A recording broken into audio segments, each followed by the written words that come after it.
Hi there, welcome to my channel.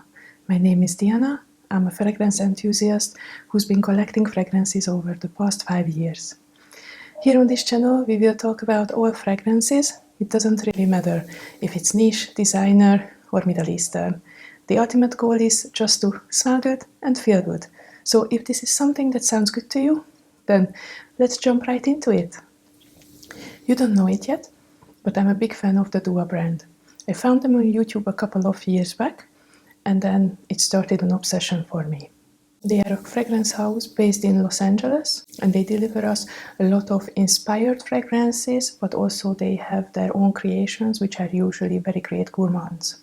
When it comes to my scent profile, I really love fruity, floral, and gourmand scents, so that's the reason why I really wanted to dive into their creations.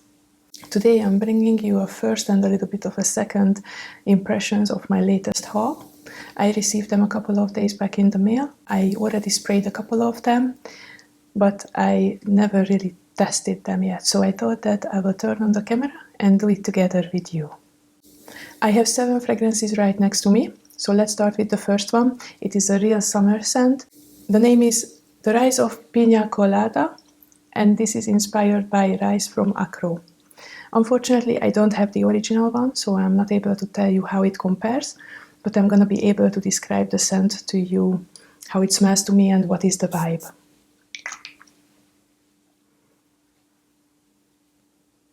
Okay, so definitely it has a lot of pineapple and coconut, hence the name. I think it's not too sweet, which is good, which can be really good during the summertime. It has a little bit of sweetness maybe from vanilla, but I also detect some muskiness. It makes it a little bit more airy, a bit more lighter. It's not cloying at all. The vibe is sipping on a cocktail at a beach bungalow, or just walking at the beach, maybe having some nice cocktails at the pool. Definitely vacation. It's not serious, but it's not too juvenile either. Obviously, I haven't tried these fragrances on skin yet, so I cannot comment on longevity or real projection. I can only describe how they smell to me. But I would say that I can rate this scent as a 7 out of 10 for now. Maybe if I let it sit a little bit, then the vanilla and the sweetness will come a little bit to the front. And hopefully it will get a little bit more substantial as well. Yeah, so this was The Rise of Piña Colada. Let's switch seasons a little bit. There was one fragrance that has been sold out for a good while on the website. I was never able to catch it, but this time, a couple of weeks back, I was finally able to order it. It is none other than Vanilla Dreams, which is inspired by Tihota Indult. So this is described as one of the best vanillas on the market. At least the original one is. So let's see if that's true. Okay, so this is definitely sugary cakey vanilla, but not too artificial. I would rather say something like vanillin. The vanilla that you want to use for cooking or baking, right? It is very beautiful, not too strong, not too cloying again. However, we are talking about a vanilla scent, so I think it will become a bit stronger over the time. It is quite simple as well. I can imagine layering this one with some other fragrances. There is no booziness, there is no spiciness.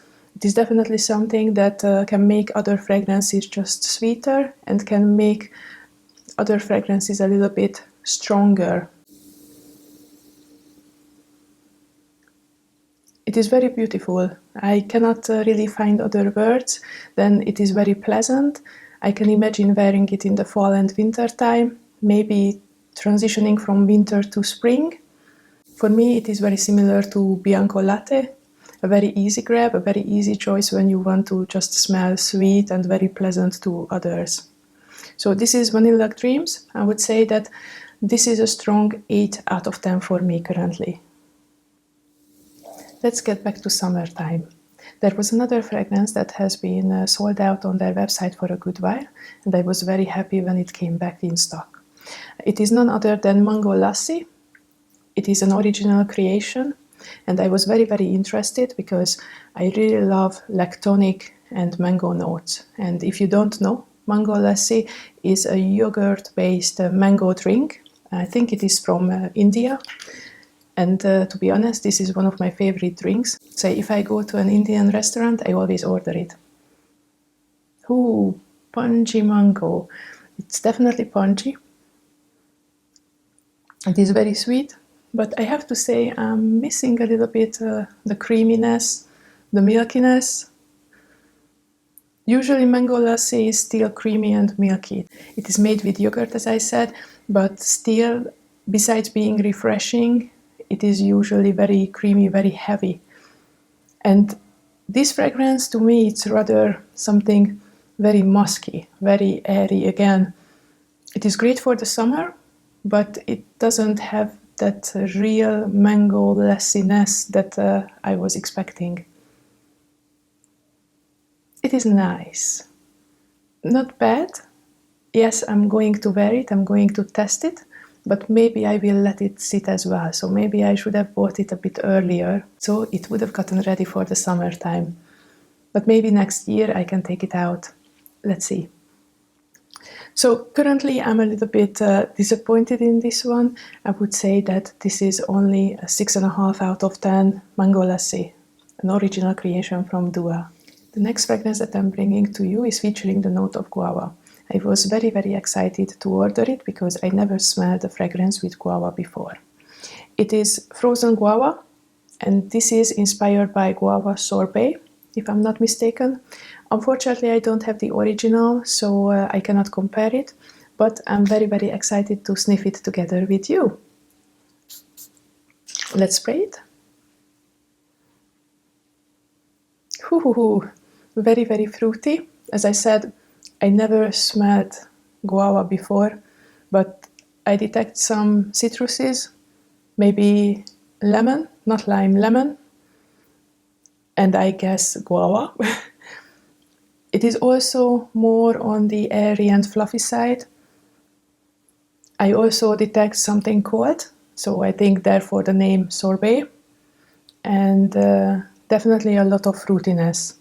I'm not sure if guava will be my favorite fruit when it comes to fragrances, but it's not bad. It's something different.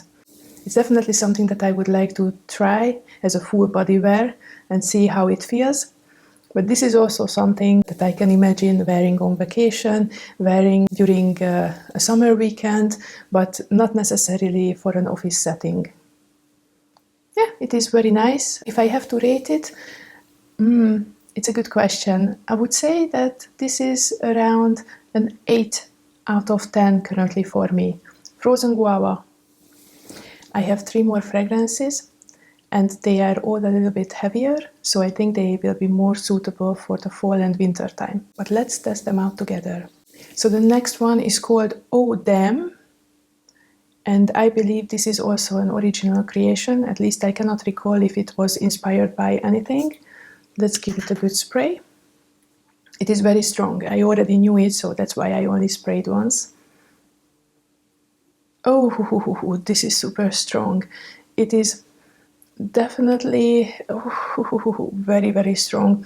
I think it has something like coffee or caramel, you know, that distinct kind of burnt sharpness, but in a good way, in a best way. Don't be scared if I say it's a little bit burnt. But to my nose, caramel and also coffee can have that a little bit of edge sometimes. It is super sweet, bakery goods. I can imagine like a cake with some tiramisu and some super sweet frosting on it. It is definitely a fall and winter scent. And I think as it dries down, maybe I can detect also some booziness, maybe something like rum. Wow. This is great. However, I have to tell you that this is definitely a full-on gourmand. So if you like fragrances that are a bit more perfumey, then sample this first. Try to get a decant or something, because I can imagine that someone says that, hey, I love the scent, but I don't want to smell like it. Yeah. If you like real gourmands, then this is, however, a great choice. So if I have to rate it, I would say it's a 7.5 or 8 out of 10. This was Eau d'Am. I am very excited about the next one because it is supposed to be a creamy fruity scent right up my alley. It is called the Heaven of Fruity Sweetness, and this is also part of the original creations from Dua.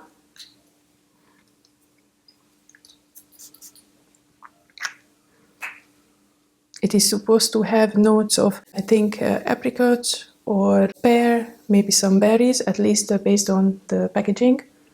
Oh, and this is very great. Indeed, this is something very, very creamy, but fruity. I don't have a fruit that really stands out to me at this very moment. Let's wait a moment, maybe. Maybe the pear. Something super sweet. Again, this must have something like chantilly cream, very strong vanilla or marshmallow, or maybe a hinge of caramel as well. And as it is drying down, eventually I think it's losing the fruitiness. Oh, what a shame. This is beautiful. This is also quite gourmand.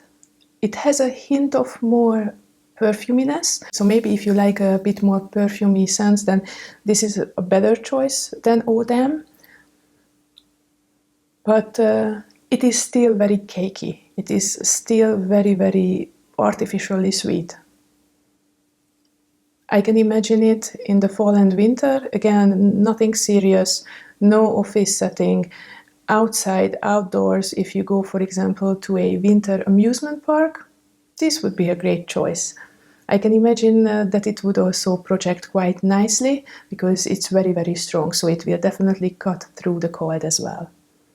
Yeah, I like it. Yeah, let's say 7 out of 10, the Heaven of Fruity Sweetness. The next one, I'm a little bit scared of, I have to say. I don't even know why I purchased it. Yeah, I know, eventually out of curiosity. It is Dua's Tri Neighborhood, and this is inspired by Tribeca. Now, if I remember, Tribeca is being described as a nutty version, a kind of Nutella-like version of Baccarat Rouge. And honestly, even though Baccarat Rouge is an iconic fragrance, it smells great on everyone, but me, I cannot do Baccarat Rouge. It really makes me nauseous. Yeah, it is very similar, I have to say. It's luckily not on my skin, so hopefully I'm not gonna get sick in a few minutes.